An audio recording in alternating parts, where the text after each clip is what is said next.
Jabardasth actor కిరా కార్పి మరీ over action చేస్తున్నాడు. తన స్థాయి మర్చిపోయి ఎంత మాటలు పడితే అంత మాటలు, బాడీ షేమింగ్ కూడా చాలా దారుణంగా చేస్తున్నాడు. ఇటీవల అసెంబ్లీలో అంటే శాసన మండలిలో బొత్స సత్యనారాయణ గారు చేసినటువంటి ప్రసంగాన్ని, ఆయన చేసినటువంటి ఆరోపణల్ని తెలుగుదేశం పార్టీ స్టాండ్ తీసుకున్నటువంటి కిరా కార్పి బాడీ షేమింగ్ చేస్తూ, వెక్కిరిస్తూ చేసినటువంటి వెకిలి చేష్టలు చాలా చిరాగ్గా ఉన్నాయి. కిరా కార్పి స్థాయి ఏమిటి, బొత్స సత్యనారాయణ గారి స్థాయి ఏంటనేది కిరా కార్పి తెలుసుకోవాల్సినటువంటి పరిస్థితి ఉంది. అంటే ఒక చిన్న స్థాయి నాయకుడు ప్రధానమంత్రిని కూడా విమర్శించే అవకాశం, హక్కు ప్రజాస్వామ్యంలో ఉంటాయి. కానీ అది హద్దులు దాటకుండా ఉండాలి. కిరా కార్పి ఈ విషయాన్ని తెలుసుకోవాలి. తన నోరు, ఒళ్ళు దగ్గర పెట్టుకోకపోతే కిరా కార్పికి చాలా దారుణమైన పరిస్థితులు ఎదుర్కోవాల్సినటువంటి స్థితి రావడానికి ఛాన్స్ ఉంది.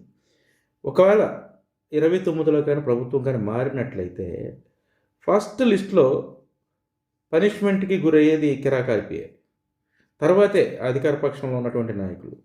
అంటే కిరా కార్పి ఒక విషయం తెలుసుకోవాలి. ఎందుకంటే ఒక రాజకీయ పార్టీ స్టాండ్ తీసుకోవడం మంచిదే, రాజకీయాల్లో ఎదగాలనుకోవడం కూడా మంచిదే, రాజకీయాల్లో పెద్ద స్థాయి నాయకుడిగా ఉండాలనుకోవడం కూడా మంచిదే. దానికోసం దిగజారి ఎదుటివారిని బాడీ షేమింగ్ చేసే స్థాయిలో ఉండకూడదు. ఎంత పెద్ద విమర్శన చెయ్యి, ఎంత స్థాయిలో వాళ్ళనైనా సరే విమర్శించవచ్చు. కానీ అది నోరు, పదాలు, మాటలు అదుపులో ఉండి చేస్తే ఎవరికైనా చాలా మంచిది. Thank you.